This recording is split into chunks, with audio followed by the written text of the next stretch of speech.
Hindi makakaila, na marami nang nadismaya at na-frustrate, sa tila urong sulong at tila malabo na mga hakbang ng Department of National Defense, sa multi-role fighters acquisition ng Philippine Air Force, at tayo, ang Philippines Defense Enthusiasts, bilang defense YouTube channel na naghahatid ng mga defense news lalo na sa AFP modernization program ng ating bansa, ay umaamin din, na isa rin sa naiinis at na-frustrate.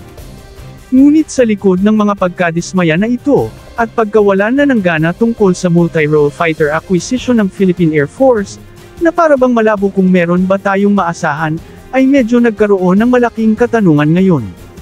Ang ating tanong ay ganito, bakit pumasok at sumali na itong mga nangungunang mga aviation and aerospace company sa buong mundo, at nag-submit ng kani-kanilang mga offered fighter jets, sa $7.2 billion MRF acquisition program ng Pilipinas?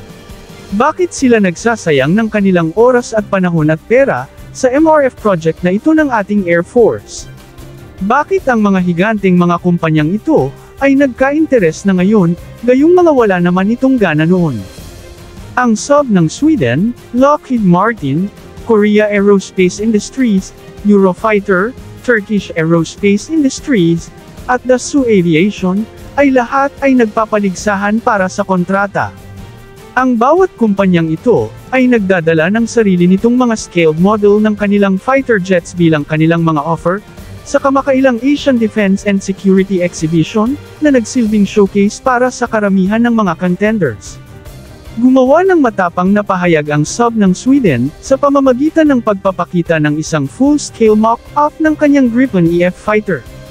Itinaguyod ng kayang KF-21 Boramae nito, habang ipinakita ni Lockheed Martin ang F-16 Block 70-70 seconds.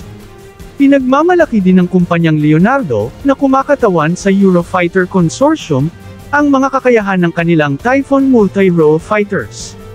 Nagpakita naman ang Turkish Aerospace Industries ng mga modelo ng kanilang Hercus, Herjet, at Con aircrafts.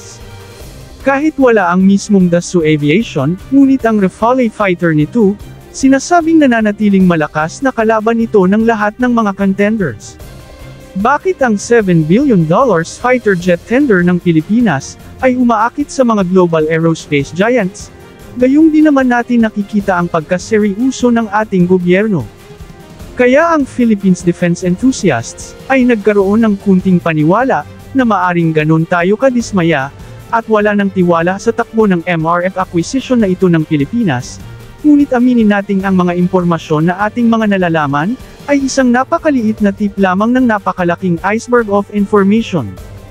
Ang mga aviation and aerospace giants na ito, ay hindi magsasayang ng kanilang oras sa project na ito, kung wala silang malaking impormasyon na nalalaman. Alam nating sila ang may direktang pag-uusap sa ating Department of National Defense, kaya mas alam nila ang kabuohang impormasyon sa kalagayan ng project na ito, at aminin nating tayong mga ordinaryong mamamayan, ay may limitado lamang na kaalaman, kung ano ba talaga ang ginagawa ng Department of National Defense, sa loob at labas ng proyektong ito.